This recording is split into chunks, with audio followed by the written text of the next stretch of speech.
क्षणं मन्दहासरुचिराननाम्बुजं पूजितं सुरनरोत्तमेर्मुदा धर्मनन्दनमहं विचिन्तये। ॐ अवतारिणे श्रीस्वामिनारायणाय नमो नमः। श्रीहरिकृष्णाय नमो नमः। श्रीपूर्णपुरुषोत्तमाय नमो नमः। સ્વામિનારાયણ અરે સ્વામીએ વાત કરી જે આપણા દોષ તો મહારાજે ટાળી નાખ્યા છે ને તે દોષનું દર્શન થાય છે એ તો આપણા રૂડાને અર્થે થાય છે. નિકર જીવ તો ઉન્મત્ત થઈ જાય એવો છે અને હવે તો આપણે ભગવાન વશ કરવા છે ને તે ભગવાન જેવું સામર્થ્ય પામવું છે તે સારું મંડી પીડા છીએ. બ્રહ્મરૂપ માનીને ભક્તિ કરવી એ સિદ્ધાંત છે. તે જેમ ઘણા માણસ વટલે ને એક જણ નાયતમાં રહે પણ તેણે એમ સમજવું જે હું વટલો નથી તેમ બ્રહ્મરૂપ માનવાની સમજણ છે. આ કર્મક્ષેત્ર છે ત્યાં અહીં એક ઉપવાસ કરે ને બદ્રિકાશ્રમમાં 100 ઉપવાસ કરે ને શ્વેતદીપમાં 1000 ઉપવાસ કરે તે બરોબર છે.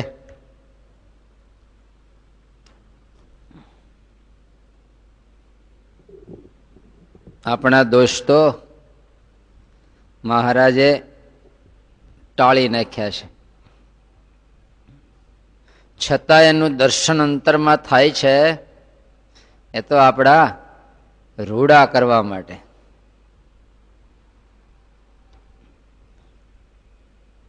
એવું છે શું રૂડું? દોષ દર્શનમાં આપણું રૂડું છે એનો પણ એક અહમ હોય છે.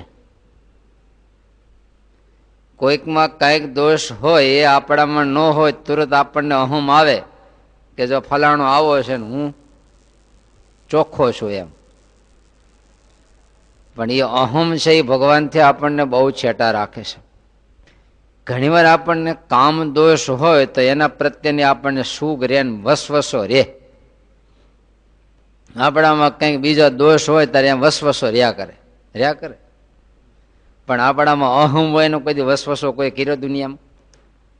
કોઈને ખબર જ નથી કે અહમ એક દોષ છે. હું હારા માયલો હરિભગત છું, અમને એમ થાય કે હારા સાધુ, તો એ અહમ છે. તો એ કઈ ભગવાનના માર્ગમાં બાધ કરતું છે કે નહીં? ગમે એવી સાકર ઊંચી ક્વોલિટીની હોય પણ એનો ઓગળવાનો સ્વભાવ વયો જાય તો તમે મોઢામાં નાખો પણ ઓગળે જ નહીં ને, દૂધમાં નાખો પણ ઓગળે જ નહીં ને, ચાસણી મૂકો પણ ઓગળે જ નહીં, તો એ શું? પણ એમ આપણે ગમે એવી ઊંચી ક્વોલિટીના હરિભગત કે સાધુ થયા પણ બોલો હવે સત્સંગમાં સંતો પાસે, હરિભક્તો પાસે, મહારાજ પાસે જો આપણે ઓગળતા ન હોય તો ગમે એવી સાકર છે પણ એ સાકર એના કરતા ગોળ ભાઈ 7 ગણો સારો ઓગળે જ છે. આમ તો ગોળ કરતા સાકર ઊંચી ગળે ને પણ ઓગળે નહીં. તો અમારો આશ્રમ સાકર ઠેકાણે, તમારે ગોળને ઠેકાણે હાલો ને. પણ તમારામાં જો દીનતા આવતી હોય પણ આમાં જો દીનતા ન હોય તો હાકર કરતા ગોળ. બોલો,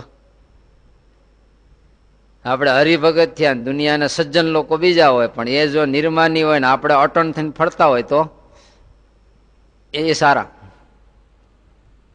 આખો મોક્ષ માર્ગ તો વિસર્જન થવાનો માર્ગ છે, ઘન થવાનો માર્ગ નથી. પણ આપણે તો સાધન કરી કરી કરી કઈ મજબૂત સ્ટ્રોંગ થયા. અંબુજા સિમેન્ટ કે અંબુજા પાકી ને, તો આપણે સાધન કરીને શું કર્યું? અમે તો આટલા વર્ષથી આ કરીએ છીએ. લો, આ યાદ છે ને એ જ અહમ કહેવાય.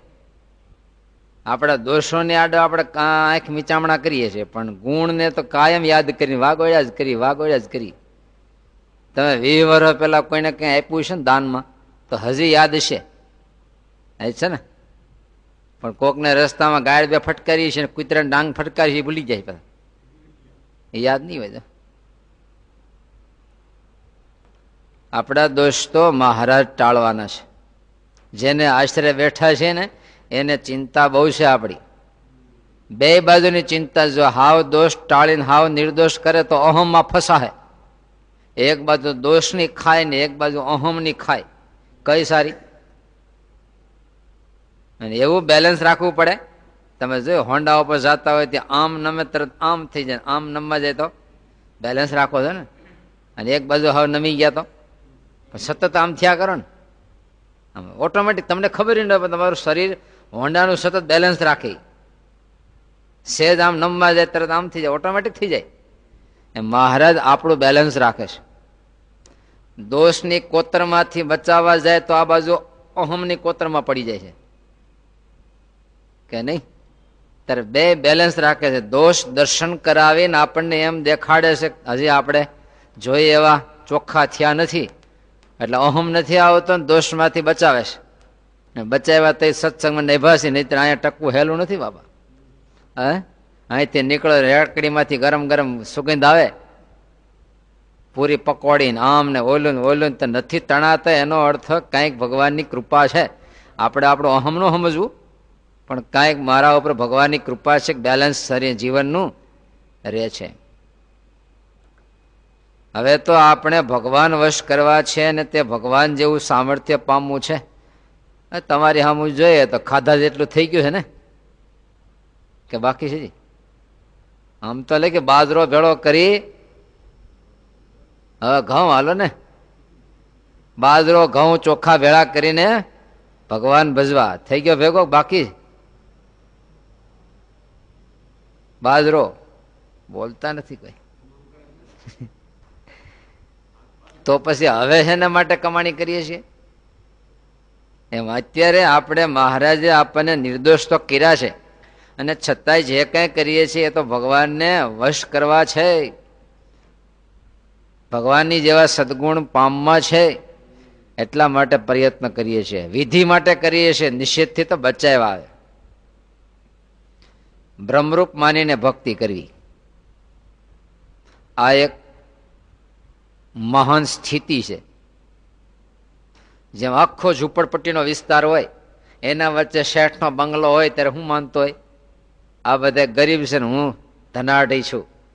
અથવા તો ભરવાડ 500 બકરા ચારવા જાય, 500 બકરા ચડતા, પણ વચ્ચે જે ડાંગ લઈને ઉભો હોય પોતાનું શું સમજે, હું માણસ, અને આ બધા ઢોર, આ બધા પશુ ઢોર છે. હું એક તે લીલું છમ જેવું ઘાસ હોય તે ચડતા હોય તો આવડા ચરવા માંડે. કેમ? પણ ભૂખ્યો થયો હોય ભાત ન આવ્યું હોય તો ચરે ને પછી? તોય ન ચરે. કેમ ન ચરે? એ કોશ્યો, કોહે જૂતેલા બળદ ને કોશ્યા બળદ કે, અને હાકતો એને કોશ્યો કહેવાય. બૈરા નીકળે ત્યારે એમ કે ક્યાં જાવ છો? કોશ્યાનું ભાત લઈને જઈશ. કોનું? અને એમાં જો લેટ પડ્યા હોય ને 12-1 વાગી જાય તો કોહ તો છૂટી જાય 11:30. પછી એને ગમાણ્યા બાંધીને કોશ્યાને નીણ નાખે. કોશ્યા બળદ હોય ને એ નીણ નાખે. હા, એમ આ પટેલનો ટેકો છો આપણે. અને કોશ્યા મળે ખાવા, પણ આ કોશ્યો આમ રાખીને રાહ જોયા કરે, કેમ નથી એવું ભાત, કેમ નથી? પણ તું કોશ્યો ઓલા કોશ્યો મળ ખાવા, તો કે એ તો ભાઈ ઢોર છે ને હું કોશ્યો પણ બળદ નહીં પણ માણા. હું કોશ્યો ને એ કોશ્યો, પણ એ કોશ્યા એ પશુ, હું કોશ્યો માણસ. એનો ખોરાક ને મારો ખોરાક, એની રહેણી કેણી મારી રહેણી કેણી ફેર છે ને. એમ આપણે માણસ, દુનિયાના માણસ ફેર છે. અને એકદમ માણસ જાતિમાં જીવે એના કરતા બ્રહ્મ સ્થિતિમાં જીવનાર એ તો નોખું જીવન જીવે છે. ત્યારે ઓલા સાધુ એ ન બોલ્યા, એ કે સ્વપ્ન આવ્યું ને સ્વપ્નમાં બધા માણસ ઘાસ ખાતા હતા. સ્વપ્નમાં જોયું માણસ માત્ર બધા ઘાસ ખાતા હતા. ત્યારે ઓલે પૂછ્યું તમને આવું દેખાણું તો કે હા બધા માણા ઘાસ ખાતા તો કે હા. તમે શું કરતા હતા? તમને જયારે સ્વપ્ન આવ્યું ને તમે સ્વપ્નમાં બધાને ઘાસ ખાતા જોયા તો એ ટાણે તમે શું કરતા હતા? તો કે હું જોતો હતો, એ બધા ઘાસ ખાતા હતા ને હું જોતો હતો. ત્યારે બ્રહ્મસ્થિતિને પામેલા મહાપુરુષોની આ કક્ષા હોય છે. જીવ પ્રાણી માત્ર ઘાસ ખાય છે. શું કરે છે? પંચ વિષય રૂપી ચારો ચરે છે. આંખથી, જીભડીથી, કાનથી તમામ પ્રાણીઓ શું કરે? પંચ વિષયના આધારે જીવે છે. પણ 3 અવસ્થાથી પળ થયેલા મહાપુરુષો તે નહીં ખાતા હોય, પણ દ્રષ્ટાભાવ સુધી પહોંચી ગયેલા છે. ક્યાં પહોંચી ગયા છે? દ્રષ્ટાભાવ છે તો આત્માથી ની પરિસ્થિતિ છે. આત્માથી ની પરિસ્થિતિ છે. કેવી રીતની છે? 24 તત્વ આ શરીરમાં છે. 24 તત્વ પોતપોતાના કામ કરે છે. આંખ પોતાનું કામ શું કરે છે? જોવે છે. કાન પોતાનું કામ કરે શું કરે છે? મોઢું બોલે છે ને ખાય છે. અને 2 કામ આપ્યા. હા, જોરદાર માટી રહ્યો ને. નાક 2 પણ કામ 1. મોઢું 1 પણ કામ 2. હાથ 2 પણ 2 ભેળા મળીને કામ કરે. પગ 2 પણ હાલવાનું કામ 1. કાન 2 2 અલગ અલગ સાંભળતા હોત તો સાંભળતા હોત તો કેવી દિશા થાય? એક કઈક સમજે ને એક કઈક સમજે. આપણે કરવું શું? એક કે રીંગણા લઈ આવે ને બીજો કાન સાંભળે મૂકી. તો 24 તત્વ પોતપોતાના કામ કરે છે. પણ આત્મભાવમાં રહેલો એ 24 તત્વને જોવે કે આંખ જોવે છે, કાન સાંભળે છે, જીભડી બોલે છે, પગ ચાલે છે. આમ જોતો હોય બેઠો બેઠો. બોલો, આપણે જોતા નથી. આપણે એની હારે એક રસ થઈ ગયા છે. અને આપણે હું ચાલુ છું, હું જોઉં છું, આટલો ફેર છે. બેની ભાષામાં આટલો ફેર છે. ઓલો બોલે આંખ જોવે છે ને આ કે હું જોઉં છું. ઓલો બોલે કાન સાંભળે છે ને આપણે. તમે શું કરો છો અત્યારે? બોલો અર્જુન ભગત, તમે શું કરો છો અત્યારે? સાંભળો છો ને? તમે સાંભળો છો ને? આ તો દ્રષ્ટા ભાવની વાત છે. એક પરિસ્થિતિ. 2 માર્ગ છે. એક રસિક માર્ગ છે ને એક જ્ઞાન માર્ગ છે. રસિક માર્ગ છે સીધે સીધો આમનમ ભગવાનના ચરણમાં દોડીને પડી જાવ. જેવા છે એવા. જેમ બાળક છે જેવું છે એવું દોડતો માના ખોળામાં. કે નાય ધોઈ માના ખોળામાં જાય નહીં. પણ ઓફિસે માણસને જવું હોય તો વાત ન પૂછો. અડધો કલાક તો અરીસાને છોડે નહીં. ત્યારે જ્ઞાન માર્ગ વાળો છે સ્વસ્થ થઈને ભગવાન પાસે પહોંચે. આવડો આ પ્રેમી છે, ભગત છે, તો શરણાગત છે, તો બસ શરણાગતને કોઈ દી કઈ કરવાનું જ ન હોય. સીધે સીધું ન્યા પડી બફ દઈને પડી જવાનું. હું તારો ને તમે મારા. લો આટલું જ કામ. ને જ્ઞાની મહાત્માઓ છે એ તો જગતના ભાવોને ખંખેરે, દેહ ભાવને ખંખેરે, વિષય ભાવને ખંખેરે, આત્મારૂપ થાય, આત્માની પર બ્રહ્મરૂપ થાય અને ભગવાનને પામે છે. આ એક જ્ઞાન માર્ગ છે. ત્યારે સ્વામી ગુણાતીતાનંદ સ્વામીનું અંગ છે એ જ્ઞાન માર્ગનું છે. ત્યારે સ્વામી એ કક્ષાથી બોલેલા છે. વડોપ્રધાન છે એ બોલે અને એક ઝૂંપડપટ્ટી વાળો બોલે, બેમાં ફેર છે. કેમ? ઓલો એની કક્ષામાં બોલતો ને એ શબ્દો આવડવા બોલવા જાય તો પાકિસ્તાન સાંભળી લે કાન ખોલીને ઝૂંપડપટ્ટી વાળો બોલતો હોય તો એ શું? પણ એનું એ બાજુના ઝૂંપડા વાળા સંભળાવ બરોબર છે, સંભળાવી દે. પણ ઓલો તો રાષ્ટ્રની ગાદીએ બેઠેલો છે અને ત્યારે આમાં દેશને પડકારી શકે છે. ત્યારે આવા મહાસંત એ તો બ્રહ્મકક્ષાએ બેઠેલા છે, ત્યારે પ્રકૃતિ પુરુષને પડકારી શકે છે. ગુણાતીતાનંદ સ્વામી ન્યા બેઠા થકા બોલે છે. આપણે એના શબ્દ બોલીએ છીએ ઝૂંપડપટ્ટી બેઠા બેઠા. કોના? દેહ ભાવમાં બેઠા બેઠા ગુણાતીતાનંદ સ્વામીના શબ્દો બોલીએ. એ કેવા શોભે ખબર છે? બસ ઝુંપડપટ્ટી વાળો રાષ્ટ્રજોગ પ્રવચન આપે. કેવું? રાષ્ટ્રજોગ પ્રવચન એમ ન શોભે. એ તો ત્યાં બેઠેલો આપણે એના શબ્દો લઈને બોલ્યા રાખી, એ દેહ ભાવમાં ક્યારે જીવવું જ નહીં. લે, અને ઈટાણે સેંટીઓ ભીરો તો ત્યારે આ સંપ્રદાયનો સિદ્ધાંત જ્ઞાન માર્ગનો છે બ્રહ્મરૂપ થવું.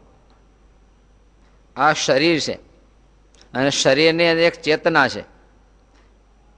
કેવડી ચેતના છે? અણુ સરખી છે. પણ તમે જો આ સૂર્યનું કિરણ આવે છે ને ત્યારે આપણને હળંગ તડકો દેખાય. આ તડકો છે ને, પણ એ હળંગ નથી. દરેક પરમાણુઓ પ્રકાશિત છે ને અનંત પરમાણુઓ ભેગા જથ્થો થઈ ગયો છે એટલા નજીકથી કે આપણે આ દ્રષ્ટિમાં એ ભેદ દેખાતા નથી, હળંગ તડકો દેખાય છે. ત્યારે બ્રહ્મની અંદર અનંત આત્માઓ એક રસપણાને પામી ગયા છે. બ્રહ્મની અંદર અનંત આત્માઓ એક રસપણાને પામી ગયા છે. પણ આ શરીરમાં આપણે નાનકડી ચેતના છે, ચેતનાને એમાં ખોઈ નાખવાની છે. શેમાં? એક ટીપું જીવતું હોય પછી સાગરમાં મળી ગયા પછી પોતે શું બોલી શકે છે? સાગર તરીકે બોલી શકે છે. પણ આપણે શું છે ત્યારે ધૂળમાં રગદોળાયેલું ટીપું. શેમાં? ધૂળમાં રગદોળાઈ ગયેલું ટીપું. અને આપણે કે હું કંઈક શું છે? એક ટીપું ધૂળમાં રગદોળાઈ ગયું પછી અંદર બેઠું બેઠું શું દિશા હોય? એ ટીપું રહ્યું જ નથી, ગારો. શું કહેવાય? તે આપણે અત્યારે શું છે? ટીપા જેવડો આપણો આત્મા ક્યાં રગદોળાઈ ગયો છે? દેહ ભાવમાં કામ, ક્રોધ, લોભ, માન, મત્સર, આશા, તૃષ્ણા રગદોળાઈ ગયો. હવે હું બોલશું આપણે? હું ગારો. હું બોલે? હું ગારો. એમ ગારો છે? અરે તું પાણી વરુણ છો પણ છતાં ટીપું અંદર બેઠું બેઠું બોલ્યું માટીની વચ્ચે, હું ગારો. તો અત્યારે આપણે શું બોલીએ છીએ? હું ગારો, હું ફલાણો, હું પટેલ. એમ પટેલ નહીં હો, પટેલ. આ તો એક નિમ્ન કક્ષાની ઉચ્ચારણ છે. પણ એ માટીમાંથી બહાર આવે એ ટીપું, પણ એ ગારામાંથી બહાર આવું ટીપાને એટલે તાકાત છે? કઠણ કામ છે. તો આપણા દેહમાંથી બહાર આવવું કેટલા વર્ષથી સત્સંગ કરીએ છીએ, ભૂલે ચૂકે ક્યારે નીકળે છે? હું આત્મા છું એવું નીકળે? પણ આત્મા છે એમ કદાચ બોલીએ પણ હું શરીર નથી એવું તો કોઈ દી બોલ્યા જ નથી, કોઈ દી ચિંતન કર્યું જ નથી. ત્યારે એ ગારામાંથી બહાર ટીપું આવે ને એ ટીપું સાગરમાં લીન થાય પછી બોલે સાગરોહમ, હું સાગર છું. એ કેટલી મોટી વાત છે, કેટલી મોટી વાત છે. તો આપણે કેટલી યાત્રા કરી? આપણે હજી તો ગંદકીમાંથી ની બહાર આવ્યા નથી હો, આ શરીરમાંથી બહાર નથી આવ્યા. આજે શરીરમાંથી, આ શરીરમાં હું એક ચેતના છું. એક જણે પ્રશ્ન પૂછ્યો હતો, એ કે મોતથી બચવું શું કરવું પડે? લે, મોતથી બચવું શું કરવું પડે? ખાટકી વાળે બકરી વિયાણી, એ બચ્ચું ક્યાં જન્મવું ખબર તમને? અને મોતમાં જન્મવું છે એને મરવા, મોતમાં તો જન્મવું છે. હવે એને બચવાનો કોઈ ઉપાય જ નથી. હવે ખાટકી વાળે જન્મવું, બહાર જન્મેલું ખાટકી વાળે આવીને મરતું હોય તો ત્યાં જન્મવું તો કઈ એની હેસિયત છે? હવે તે આપણે જન્મા એ મોતમાં જ જન્મા છીએ. આપણે ક્યાં જન્મા છીએ? મોતમાં જ જન્મા છીએ. મૃત્યુ નિશ્ચિત છે, ગીતાજીનું મૂળ સૂત્ર છે. આપણા માટે મૃત્યુ પણ નિશ્ચિત છે, ઓળખી લેવું એટલે મૃત્યુનો ભય વયો જાય. મૃત્યુ નિશ્ચિત જ છે. આવું જયારે આપણને ભાન થઈ જાય ને ત્યારે આપણે મૃત્યુની બીક પછી નહીં લાગે, ક્યારેય નહીં લાગે. કેમ? હે? પણ એ આપણને સત્ય નથી મનાણું એટલે ઝસકી જાય છે. પણ છે એ તો છે જ, એ આપણને ભાન નથી. બોલવામાં ભાન હશે કદાચ, પણ અંતરમાં એ ભાન નથી કે આપણે મૃત્યુ નિશ્ચિત છે. નહીતર કોઈ દેને બીક ન લાગે. ત્યારે મહારાજે મૃત્યુનો ભય 4 જણાને ટળે મહારાજે જ્ઞાની લખ્યો છે. જ્ઞાની છે મૃત્યુથી પર જીવન જીવે છે. જ્ઞાની મૃત્યુથી પર જીવન જીવે છે. આપણે છત નીચે બેસી ગયા, અંધરાધાર વરસાદ પડે, એ પલ્લી જાઓ કોણ તમે? અરે અમે હેના પલળી, અમે તો છત નીચે આવી ગયા, તું પલળ બહાર ઉભો ઉભો. જ્યાં પલળવાનું ઠેકાણીથી આપણે આઘા વી ગયા, છત હેઠે આવી ગયા, પછી આપણે પલળવાની બીક નથી. તો મરે કોણ, દેહ કે આત્મા? દેહ મરે છે, પણ આ તો દેહાતી સ્થિતિમાં વયો ગયો. હવે એને મૃત્યુની બીક છે કેમ? મરશે તો કોણ મરશે? દેહ મરવાનો છે, પણ આ તો દેહથી પર ગુણાતીત ભાવમાં 3 દેહથી 3 ગુણથી પર વયો ગયો. એમાં પણ આત્મામાં રહ્યો તો કાળ એના ફંગોળ્યા કરે, બકરામાંથી ઘેટામાં, ઘેટામાંથી ઊંટિયામાં. પણ એ આત્મા પાછો સાગરમાં મળી ગયો, બ્રહ્મ સ્થિતિમાં વયો ગયો. હવે ત્યાં કાળની સ્થિતિ ક્યાં છે? અહીંયા બ્રહ્મપુરમાં કાળની સ્થિતિ નથી. હવે એને કાળ શું કરશે? પછી એને મૃત્યુનો ભય હોય? નહીં હોય. વૈરાગ નહીં, પણ મૃત્યુનો ભય. વૈરાગી હોય મૃત્યુનો ભય ન હોય. કેમ? એ નાશવંત તરીકે ઓળખી લીધું છે. પરપોટો ફૂટી જાય એવો તમને ભય હોય? આમે પરપોટો થયો હોય ને તમને બીક લાગે? હે પરપોટો પરપોટો ક્યાંક ફૂટી જાય નહી લે, એ હોવા છતાંય ઓળખી ગયા આપણે કે એ તો ફૂટેલો જ હોય. પણ આ પરપોટો, હા, એટલે જો બહુ બીક રહે છો. હા, જનક ને બીક નહોતી. કેમ? ઓળખી ગયો. જનક ઓળખી લીધું કે આ શરીર શું છે, જગતના પદાર્થ શું છે, એનાથી પર આત્મા શું છે, આ બધાની વ્યક્તિ સમજાય ગઈ. એટલે એને ભય વિયો ગયો. આપણે સમજ્યા નથી એટલે આપણે હજી કેમ એટલું એટલું આપણે સાંભળ્યું, કેમ સમજ્યા નથી હજી? આપણે સાંભળી નાખીએ છીએ. શું કરીએ છીએ? સાંભળી નાખી દઈએ છીએ કે સાંભળી લઈએ છીએ. સાંભળ્યું એને કહેવાય શ્રવણ, પછી મનન, નિધિધ્યાસ અને પછી સાક્ષાત્કાર. પેટમાં મોઢાથી પેટમાં નાખ્યા ભેગું નીકળી જતું હોય તો એ જાડો થાય? તો 6 કલાક રે પેટમાં અને એ રસ છૂટો પડીને તો. પણ આ તો મોઢે જ નાખે, સીધે સીધો અળસિયાની ગોળે કાઢી નાખે. અળસિયો આખો દી ખાય. અળસિયા ખેતી આખી ઉભી થઈ, ખબર તમને? એને હાથી નો આંકવું પડે, હળ નો આંકવું પડે, અળસિયા ખેતી. એ અળસિયાના બીજ નાખી દે તો અનંત અળસિયા થાય. એટલે ઓગધારા કરે આમ તે માટીને. કારણ કે એ બહાર આવે અને જમીનમાં જાય, જમીનમાં જેવું જાય તો ઓક્સિજન લેવા માટે બહાર આવે. તે બહાર આવવા માટે જમીન માટી ખાતું ખાતું ખાતું વાહે કાઢતું જાય, આગળ ખાતું જાય. વળી બહાર આવે, પાછું જમીનમાં જાય, પાછું વળી ઓક્સિજન લેવા માટે બહાર આવે, પાછું આગળથી ખાઈને વાહે કાઢે. આમ તો આપણો ધંધો એવો જ છે, સમય લાગે થોડો. આપણે હડતા ફરતા 2 પગવાળા અળસિયા છીએ. ધૂળનું ધાન્ય કરવું કે ધાન્યની ધૂળ, બે આપણે જ કરીએ છીએ ને. ધૂળમાંથી ધાન્ય, ધાન્યમાંથી. સિકંદરને ક્યાંકથી કોઈ વાત કરી કે અહીં એક નિઝરણું એવું છે આ જંગલમાં. ભારતમાં તો બધું હોય, અને એ નિઝરણનું કોઈ પાણી પી લે કોઈ મરે નહીં, અમર થઈ જાય. સિકંદરે સાંભળ્યું ત્યારે એને કોળ બસ પી જ લઉં. એ પીધે પાર કેટલા સૈનિકોને વેતા મૂકે, પોતે ગોતતા ગોતતા ગોતતા ગોતતા 6 મહિને મળ્યું. અને એવું નિઝરણું વહે, આજુબાજુ પથ્થર જોવામાં આખું દૃશ્ય જ અમરત્વ ભાવ. ખુશ થઈ ગયો માટીઓ. જેવો પાસે ગયો પીવા, ત્યાં ઉપર કાગડો બેઠેલો. અને એ બોલ્યો, સિકંદર પીતો નહીં. ડબલ આશ્ચર્ય. એક તો આવું નિઝરણું પૃથ્વી પર એનું આશ્ચર્ય હતું, અને બસ કાગડો બોલ્યો.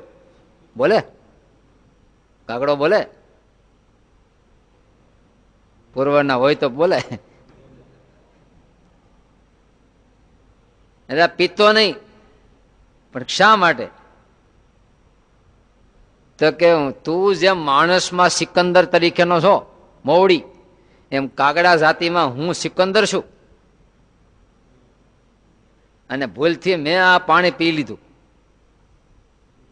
તો હજારો વર્ષોથી હું ભટકું છું. હું તો કંટાળી ગયો છું આ જિંદગીથી. સવારે ઉઠ્યા ને એ પ્રમાણે આખો દી ક્રિયા, બીજે દી એનો એ, ત્રીજે દી એનો એ. હું મરવા માટે માથા પસાડું છું, ઉપરથી પહાડથી પડું છું, પણ મરી શકતો નથી. કંટાળી ગયો જીવનથી. હવે મારે મરવું છે, પણ હું કરું? છેવટે એટલું કરીને બેઠો છું કે આ નિઝરણા હવે કોઈ મારા સિવાય નો પીને મારી હાલતમાં ન પડે એના માટે હું યાદી આપ્યા કરું, પીતો નહીં, પીતો નહીં. આપણે આપણી જિંદગીમાં હું આપણે સારથી દેખો ને, આપણા જીવનમાં શું રસ છે? સવારે ઉઠ્યા, આ કર્યું ત્યાં, આ તો ઠીક સત્સંગી છો એટલે પાંચ માળા કરતા એટલો સ્વાદ. બાકી સવારે ઉઠ્યા ને આ કરીને ખખેર્યું ને આ કોલગેટ કરીને આ ચા પાણી પીધા ને છાપો વાંચે ને ઓફિસે ગયા ને સાંજે પાછા આવ્યા તો સવાર પાછ બીજે દી હું આમાં છે હું? પેટમાં ગયેલા અનાજની શું દિશા? અને એ કે મારે અહીંયા અમર તરીકે રહેવું છે પેટમાં. હું પણ એ ગંદકી ગંધાવું જ બીજી વાત છે કે પેટમાં પીડા પીડા ગેસ છે હું? તે આ સંસારમાં આપણે એમ થાય હું આઈને રહું, અરે મરી જાય. મૃત્યુ છે ને એ તો આપણા માટે નવું આપવા માટેનો એક બારું છે. તમે જે આ શેઠીએ ઘણી તકલીફ હોય, કપડાં એવા થઈ ગયા ટેક્સટાઇલના આજે ફાટે જ નહીં. એના પછી એક જોડી સીવડાયા પછી કરવું હું? કંટાળી જાય કે નહીં? 50 વર્ષ સુધી એની જોડી હોય તો એમાં ને એમાં પૈસા પગ ઘાલવો કાયમનો કાયમ કંટાળો. તે આપણે આના શરીરમાં આના વ્યવસ્થામાં એમ એનો એ રીધમ. વિદેશમાં તો એક મોટો કવિ હતો, એ મરી ગયો પછી પોતે બળા પકાય. આવું ને આવું જીવન મારે જીવન એનો આ જીવન તો મેં આખો દિવસ જીવીને મેં જોઈ લીધું આ જીવન આવું છે. એનો એ પાછું જોવાનું, પછી એનો એ ચા ને એનો એ ખાવું ને એનો એ હું પાછું કંટાળી જાય ને. જીવવું જ તમારે 500 વર્ષ સુધી છે પાણી મારી પાસે પીવું હોય તો. ત્યારે ભગવાન આખી સૃષ્ટિ કાયમ બદલાવે. તમે જો આપણને ખબર નથી, કાયમ ફૂલડા ખીલે, એ ફૂલડા ખરી જાય નવા ફૂલડા પાછા આવે. તમે જો કાયમ પૃથ્વી પર કેટલા ટકા ચેન્જ છે પણ આપણે પકડી શકતા નથી. આપણું શરીર કાયમ ચેન્જ થાય છે. 70 વખતમાં 10 વખત 70 વર્ષની જિંદગી થાય, 10 વખત આખું શરીર બદલી જાય. હાડકા હોય તો બધું બદલી જાય. બોલો 7 વર્ષે આખું શરીર બદલી જાય પણ આપણને ખબર નથી. તમે બાટાના ચંપલ પહેરીને હાલતા હો તો એ ગાહી જાય કે નહીં? લાંબા સમયે કેટલા વર હાલે? 1.5-2 વર હાલે. તો આ તમારા પગની ચામડી કેટલા વર્ષથી વાપરો? 50 વર્ષ. એ બધી બદલી દર 7 વર્ષે બદલી જ જાય છે આખે આખી. આપણે એક ચામડી નથી, 7 ચામડી છે. 7 સ્થોર છે. તે ઉપર ગહાતી જાય વાહ એની અરે એટલી એક રસ પણ બહાર આવી જાય છે, ખબર ન પડે આપણે. તમે જોઈ ક્યારેક લાગી ગયો ચામડી ઉખડી ગઈ હોય ને પાછી 10-15 દી થાય પાછું એવું થઈ જાય. 7 થર ચામડી ના છે. એક ગહાય વાહે બીજી એની હેર આવી જાય તે ગહાતી જાય. તે એટલું નહીં, હાડકાએ સહિત 7 વર્ષે આખું શરીર બદલી જાય. ખબર છે તમને? તમે એ નોઈ નથી. તમે 60 વર્ષ થયા તો 5 વખત મરી ગયા, 6ઠું જીવન છે તમારું. 5 વખત તો મરી ગયા, 6ઠું જીવન છે. જેમ એમ શરીરની પાસે બીજું શરીર આપણને મળતું જ આવે કન્ટિન્યુ, એમ જ મરણની પાસે નવી જિંદગી આપણને મળે છે. તમારી બાલ્ય અવસ્થા ક્યાં? તમે એક છોકરો નામ હતું ને, ફલાણો છોકરો, એ છોકરો ક્યાં ગયો? એ મરી ગયો. હવે જુવાન ફલાણા ભાઈ, તે ફલાણા ભાઈ ક્યાં ગયા? હવે બાપા થઈ ગયા.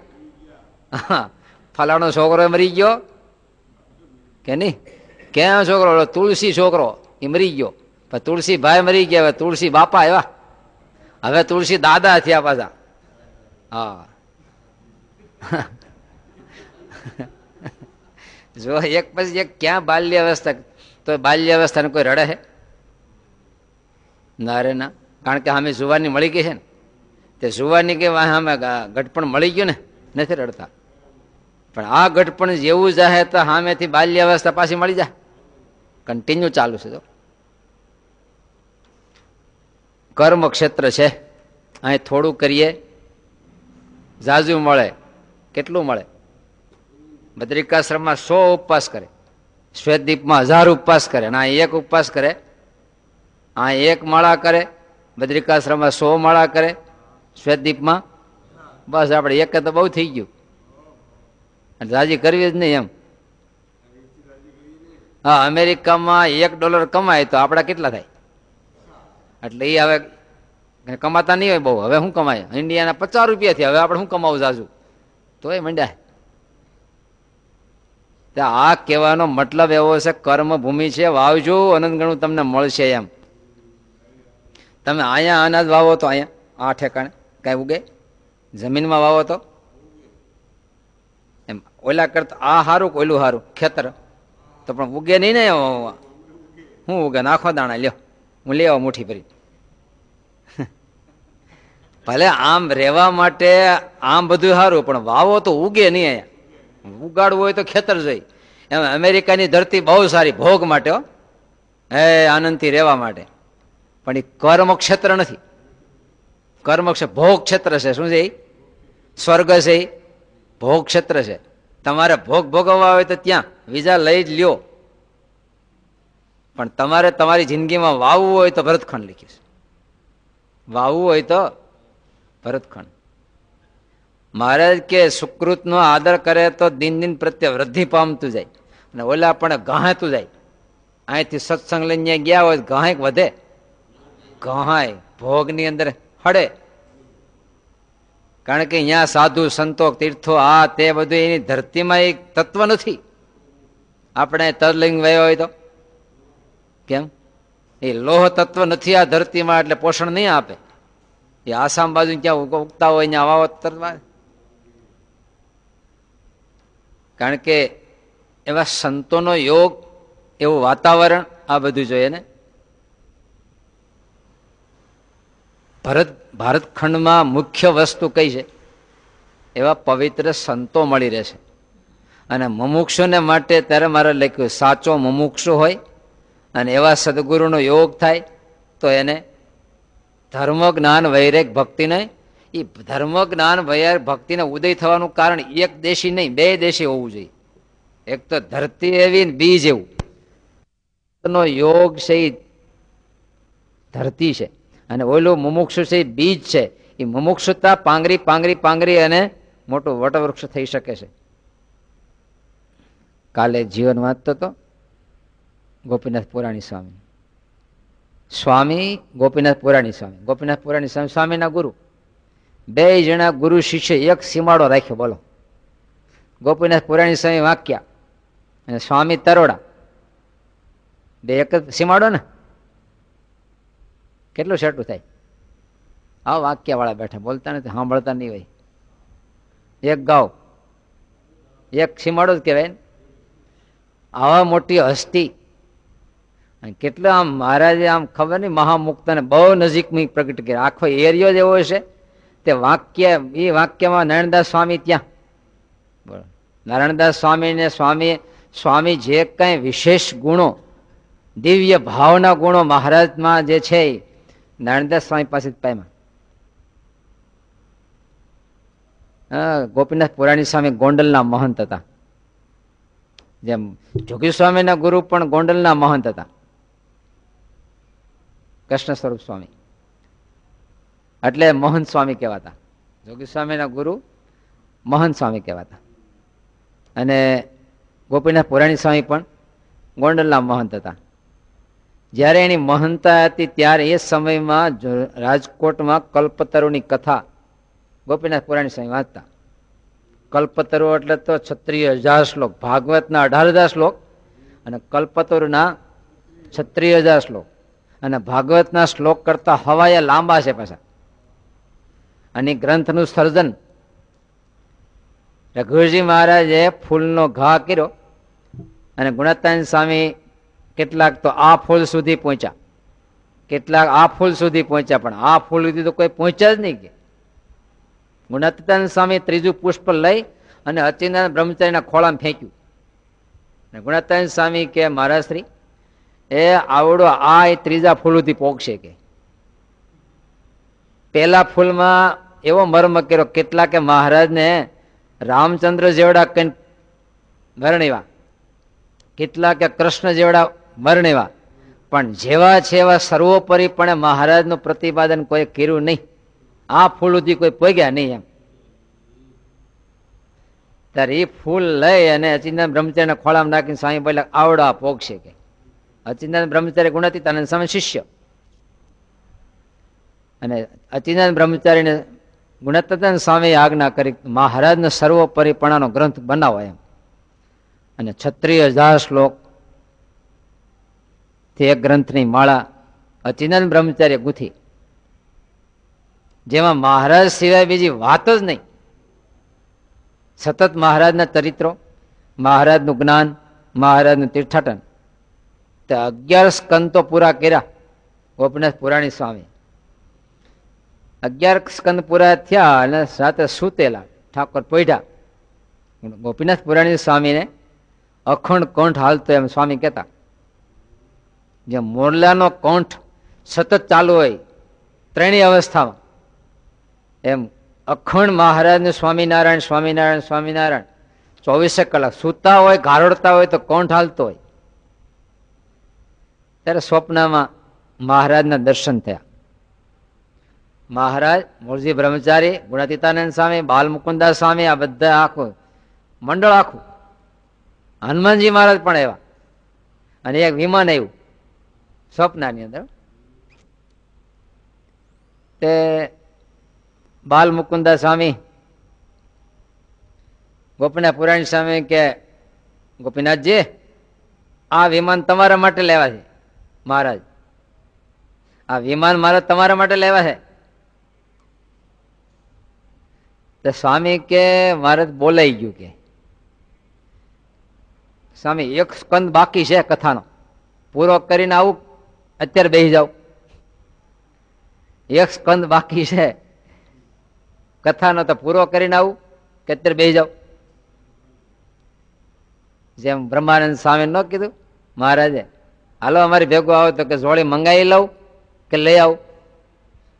તો ગુણાતાન સ્વામી વાળી મહારાજને કે મહારાજ અત્યારે નથી લઈ જવા ગોપીનાથને, ભલે રહ્યા, ફરી વાર આપણે વિમાન લઈને આવીને ચડી જાવ કે. આમ કરીને હું ઉડી ગઈ, સ્વપ્ન પૂરું થઈ ગયું.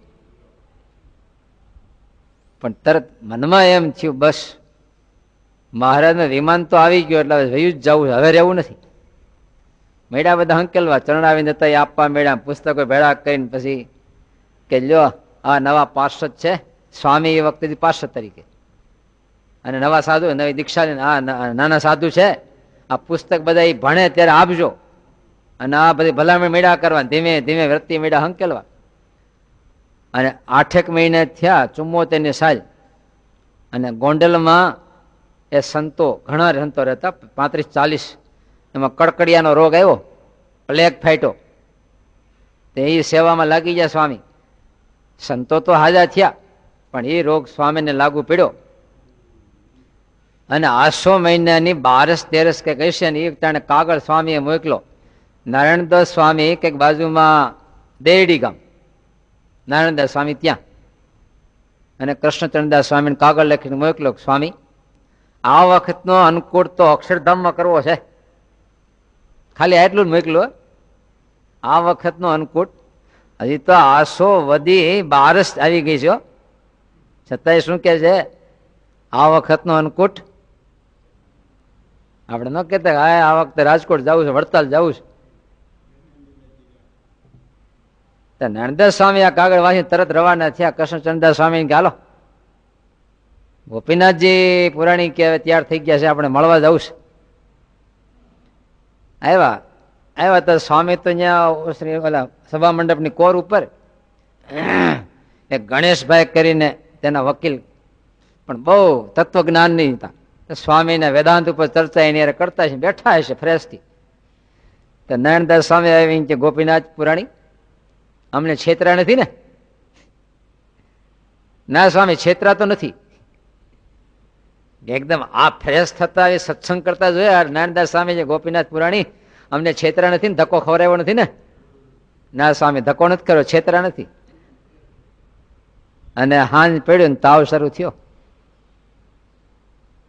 અને વાસો વધી 14 સવારનો પહોર. અને અક્ષરપ્રિયદાસ સ્વામી છાણા થાપતા છે મંદિરને પાછળ વાડામાં. જૂના સાધુ તો આ બધી નીચી ટેલની ખૂબ સેવાઓ કરતા. હવે જોગી સ્વામી લગભગ કેટલા 14 વર્ષ સુધી છાણા થાપ્યા ગોંડલમાં. સ્વામી કહેતા, નીકળે જોગી સ્વામી દર્શન કરવા હતા, તે કહેતા કે આવો એટલે હું હૂતો કે કઈ હોઈ જાઉં. હાજે ઓલો પડથા રૂપ ચોકી હોય ને, પગથિયા બે બાજુ ને ઓટલા હોય, સ્વામી ક્યાંય હોઈ જાવ કે અને અહીં છાણા થાપતા જોગી સ્વામી કે આપણે ગુરુકુળમાં સંતો પાર્ષદોને છાણા થાપવાની પરંપરા હતી, લગભગ અમારાથી પૂરી થઈ છેલ્લે. ત્યાર પછી પ્રથા ગઈ, ગેસ આવી ગયા ને છાણા ગયા. પછી હરિપ્રસાદ સ્વામી 33% છાણ અને 66% ફોતરી, આ બેનું મિશ્રણ કરવાનું ખૂંદી ખૂંદી. અમારા ગુરુકુળની બાજુમાં રાજકોટ ગુરુકુળની રાડિયા મિલ છે, ત્યાં રેકડો લઈને ફોતરી ભરવા જવાનું. બસ 33% છાણ, 66% ફોતરી, અને કચરી કચરી કચરી કચરી ચિકાસ લાવીને છાણું થાપવાનું. બસ છાણા થાપી અને ઊંધા કરવાના, પછી એને ઉભડા કરવાના, પછી ઓળ કરવાની, પછી મોઢું કરવાનું. બોલો મોઢું ખબર પડે મોઢવામાં? હા, આજ થાપ્યું હોય એ કાલ પછી સાંજે હું સતું કરવાનું, એ 2-4 દી રે પછી એને ઉભડા કરે. હા બે હા, પછી એને ઓળ કરે, લાગઠ મૂકીને ઓળ કરી નાખે ને, અને પછી એને ઉભડા કરવા માટે લઈ જવાના. તે એ મોઢું કર્યું હોય પણ એ મગફળીના ફોતરા આવે ભેગા, માંડવીના દાણા કોક આવ્યા હોય ને, એટલે ઉંદરડા રાજ કરવા આવે પછી, અને બધું કોતરી કોતરી છાણા ખાઈ જાય. પાછો 50% ભૂકો, તો એ પાછું શરૂ કરીએ. આ જૂની સિસ્ટમ બધી. એમ અક્ષયપ્રદ સ્વામી અહીંયા છાણા થાપતા હશે ને, હાથ પગ બે ગારા વાળા. ત્યાં ઉપરથી વિમાન આવ્યું તેજ ને, સીધું પાછલા મંદિરના શિખર ઉપર થઈને સભા મંડપ તરફ સાધુ ધર્મશાળા તરફ ગયું. અને અક્ષયપ્રદ સ્વામી આમ જોઈ ભાઈ દોડ્યા એકદમ, મહારાજનું વિમાન આવ્યું કે. જેવા ત્યાં આવ્યા નયનદાસ સ્વામી કે સ્વામી સ્વામી મહારાજનું વિમાન આવ્યું, આ બાજુ ગયું. ત્યાં તો ત્યાં આવે ત્યાં ગોપીનાથ પુરાણી સામે પંચભૂતનું શરીર છોડી દીધેલું, મહારાજને ધામમાં વહી ગયા. આસો વધી 14 ને દિવસે. હે સ્વામી તો બહુ નાના હતા. સ્વામી કે હું તો આખી રાત તાવ હતો એટલે આખી રાત મને સુવડાવી દીધો મોઢેથી. પણ આમાં બીજી સ્વામી કે હું તો હજી 1.5 વર્ષ દીક્ષા લીધી અને હતા, બહુ નાના સાધુ, એટલે બીજી કઈ ઝાઝુ ભાન ન થાય. પણ આ બધું જોતા જોતા જોતા આ બધું આમ યાદ રહ્યું કે આવી રીતે થયું બધું, એમ એટલું યાદ. કારણ કે 1.5 વર્ષ થયું. સ્વામી ગુરુ અરે 1.5 વર્ષ રહી શક્યા. ત્યાં તો ગોપીનાથ પુરાણી સ્વામી ધામમાં આવી ગયા. સ્વામીનું નામ એ અર્જુન, નયનદાસ સ્વામીનું પૂર્વાશ્રમનું નામ અર્જુન હતું. તે ગુણાતીતાનંદ સ્વામી બગસરા હતા, અને નયનદાસ સ્વામી નાનપણમાં મુમુક્ષુ હોય ને, સહજ સાધુ બહુ યાદ આવ્યા એટલે કે હાલો આપણે સ્વામી છે બગસરા એવું સાંભળ્યું, દર્શન કરવા જઈ કે. તેને એક ભાઈના દીકરા એ ને બે ઉપડ્યા. તો ગુણાતીતાનંદ સ્વામી ત્યારે ત્યાં કુંડી બગસરામાં જૂની કુઈ છે હજી, એનું થાળું, ત્યાં સ્વામી નાતા હશે લોટા ભરી ભરી. તો આ બે જુવાન આવ્યા, એ છોકરા અહીંયા આવો કે. સ્વામી નાતા નાતા માર ઝાલે કે નહીં ઉપર, બે ઉપર. સ્વામી કે માળા બે છે બળિયાઓ પાણી વાળા, સત્સંગની ધુરા ખેંચ છે ખરા કે બે હો પાછા. ઓલો હજી સત્સંગી નહીં પાછો. નયનદાસ સ્વામી ને તો થોડોક સત્સંગ, ઓલા હારે આવ્યો હોય તો જોડમાં આવ્યો હતો ખાલી, તો એના ઉપર સ્વામી લોટો ભરી નાખ્યું કે હા મળો છે બળ્યો કે. અને છેવટે આ નયનદાસ સ્વામી થયા, અને ઓલા નિર્ગુણદાસ સ્વામી થયા. જુનાગઢ દેશમાં અમદાવાદ દેશના નિર્ગુણદાસ સ્વામી હતા. એ બાલ મુકુદાસ સ્વામી બે, એ જયારે દીક્ષા બે લીધી અને ગોપાળાનંદ સ્વામીના દર્શન કરવા આવ્યા, ત્યાં ગોપાળાનંદ સ્વામી પાસે લાકડી, તે બે જણા દર્શન કર્યા. સ્વામી બે હારે પગે લાગ્યા એટલે સ્વામીએ લાકડી લઈ અને બે ના ઉપર મૂકી દીધી. બે બળદને નો કાંધ ઉપર મૂકે એમ લાકડી મૂકી. સ્વામી કે આ બે જણા છે ને સંપ્રદાયની ધોહરી ખેંચે એવા હે. ગોપાળાનંદ સ્વામી કીધું. પણ બાલ મુકુદાસ સ્વામી છે બાજુ, એટલે હું ગુણાતીતાનંદ સ્વામી, માળાની આયુષ બહુ ટૂંકી છે. ગુણાતીતાનંદ સ્વામી કે તો જોગીના વચન ખોટા પડે ને. એક બાજુ કહે છે ધોહરી ખેંચે એવા છે, બીજી બાજુ કે આયુષ નથી, તો જોગીના વેણ ખોટા પડે ને. ગોપાળાનંદ સ્વામી હસવા માંડ્યા. તો કે જોગીના વેણ તો ખોટા નહીં પડે કે. આયુષ વધી જાય. તે એક થયા બાલ મુકુદાસ સ્વામી ને એક અમદાવાદ દેશમાં નિર્ગુણદાસ સ્વામી. નિર્ગુણદાસ સ્વામી વાતો આપણે વાંચીએ છીએ ને, કેટલી બળવાળી વાતો છે. અને આ જુનાગઢ દેશમાં બાલ મુકુદાસ સ્વામી. તો આવડા બેમાં એક થયા નારાયણદાસ સ્વામી અને એક થયા નિર્ગુણદાસ સ્વામી. જેતપુર વધારે રહેતા નિર્ગુણદાસ સ્વામી. તે બે બળિયા. તો આ બાજુ નારાયણદાસ સ્વામી ગોપીનાથ પુરાણી સ્વામી બધા ગામડાઓ ફરતા ફરતા વાલેરો વરુ ક્યાં ના માણસા. તે વાલેરા વરુના દીકરા ભાઈલાલભાઈ ત્યાં દરબારગઢમાં સંતોના ઉતારા. તે ઉતારાય છે તેમાં દરબારગઢમાં તાવ આવી ગયા. 1 ને 2 ને 3 ને 1 અરે 10 જણા ને 11માં ભાઈલાલભાઈ નહીં તાવ આવ્યો. એટલે દરબાર વિચાર કરે બધા આખા દરબારગઢમાં બધાને તાવ. નારાયણદાસ સ્વામી ને ગોપીનાથ પુરાણી સ્વામી હતા. દંડવત કરી કેમ દરબાર? સ્વામી પ્રાર્થના કરવા આવ્યો છું. કેમ? તો દરબારગઢમાં બધાને તાવ આવ્યો છે. 11 ને. સ્વામી કે 11 ને તાવ આવ્યો તો ક્યાં? તો કે લઈ લઈ બીજું શું થાય હવે. પાછા સ્વામી ની 11 સંતો. સ્વામી કે તો લઈ લઈ. સાધુરામ હાલો એક એક માળા કરો. સંતો પાસે માળા લેવરાય ને એક પછી એક અહીંયા સાધુ તાવ આવતો જાય, ત્યાં એકને ઉતરતો જાય. અને છેવટે સ્વામીએ ભાઈલાલભાઈ નો તાવ લીધો. સ્વામી કે તારો તાવ હું લઈ લો બીજું શું. અરે બાપજી અમારા તાવ તમે સંતો. સ્વામી કે અમારે ઉના જવું છે, 2-3 ગાડા મોકલો અને બે જાય તાવમાં. અને રસ્તામાં નદી આવે છે ને એ નાખી દેવું. તે ગાડા થયા વેતા માણસાથી તે ઉના તરફ રસ્તામાં હોકળા નદી જેવું આવ્યું. તે જેવું એ પુલ ઉપરથી ગાડા પસાર થાય એટલે સાધુ તાવ વયો જાય. તે 11 સંતો તાવ જેવો પુલ ઉપરથી ગાડા પસાર થયા બધાને તાવ વહી ગયા, ફ્રેશ થઈ ગયા. એટલે આ સ્વામી કે આ નાખ્યો હોકળામાં તાવ. આ સત્સંગનો ઇતિહાસ તો કેટલો અદભુત છે. એક જ કે આ સંતો ભલે ભણેલા નહોતા પણ મહારાજ સાથે એકત્વ ભાવને આપણા મૂળીના હરિનારાયણ સ્વામી જોવા ને 9 સાધુઓ અચાનક ધર્મશાળા બાંધતા પાટડા પીડ્યા. 9 સાધુ ધામમાં વહી ગયા. અને હરિનારાયણ સ્વામી ધાંગધ્રા એક ચક્ષુની મૂર્તિ હજી છે. એ ગામ તો બહુ યાદ રહી ગયું છે, કારણ કે ત્યાં યુવક મંડળની જાહેર સભામાં હતી. અને બરાબર 9:30 ને 5 એ વખતે મોરબીના બાવરવા ડોક્ટર છે અમારે હારે જ ભણતા. 4 વાગે અહીંથી સમાચાર રાજકોટ થયા, પણ સંતો જ્યાં હોય ત્યાંથી સમાચાર આપીને રાજકોટ પહોંચાડો. પણ એ બાબડો 7-8 ગામડા ગોતતા ગોતતા ગોતતા ગોતતા ધાંગધ્રા 9:30 પહોંચ્યા બરાબર સભામાં. ત્યાં આવીને કીધું સ્વામી સિરિયસ છે, બહુ માંદા છે, મારે તાત્કાલિક રાજકોટ તરફ નીકળો.